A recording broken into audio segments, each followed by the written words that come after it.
look at decoding with the decoder. Burp decoder is a tool that allows the tester to convert low data into encoded data, or to take encoded data and convert it back to plain text. Okay, so decoder supports several formats, including URL encoding, HTML encoding, base64 encoding, binary code, hashed data, and others. Decoder also includes a built-in X editor.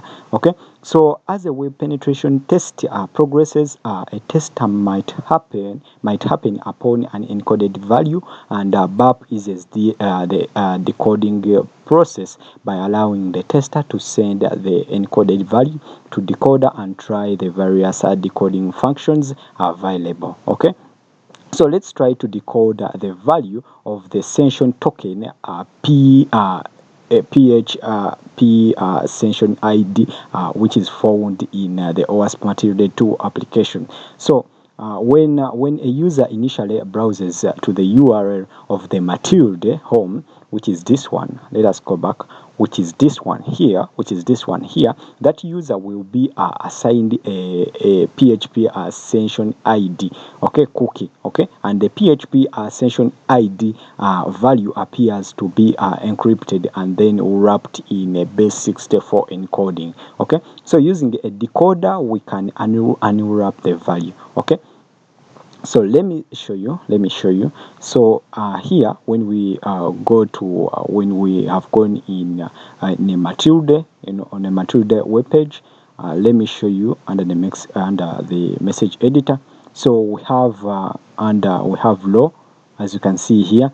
Then in the parameters, we have this one. We have the cookie, blah blah. Then in header, let me show you. We have let me show you have the cookie. Then we have inside here low, we have let us try.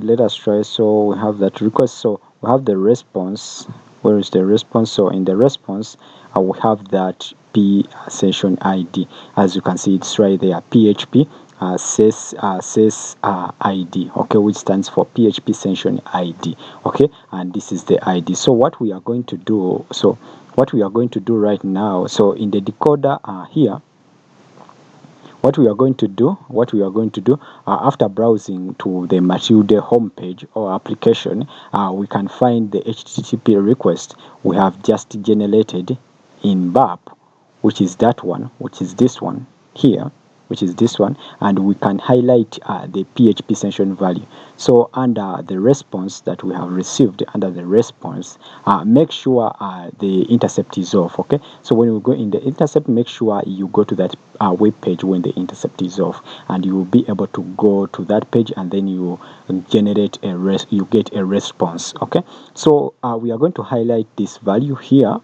This value is wrapped in a base64, and then it's encrypted. Okay, so let us highlight it. After highlighting it, we are going to right click, and then we are going to view we have multiple options, so we are going to click send to decoder. Okay, so as you can see, the decoder tab has been highlighted, and we can go there. Okay, so when we go there, we have our session ID. It's right there, as you can see, it's right there. Okay, so yeah, here in the decoder tab, in the decoders, we have the decoders option. Let me show you.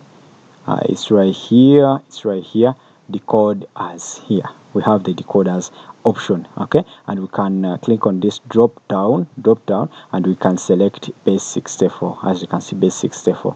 Okay, and when we select base64, we are going to get this result. Oh, no, base64. And then we can select, instead of hex, let us select text, like that. So when we select text, we are going to get this output. Okay, so when we select text, okay, so as you can see, so let us go back in hex. So when we go back in hex, we get this hex information, as you can see. Okay, so you should note the results are viewed in the X editor, as you can see, and they are encrypted. as you can see. They are encrypted, and in this part we cannot proceed any further. We can confirm the value was indeed wrapped in a base 64. However, the value that is unwrapped is encrypted. Okay, and the purpose of this part is to show you how you can use the decoder to manipulate encoded values. Okay, so thank you. So thank you.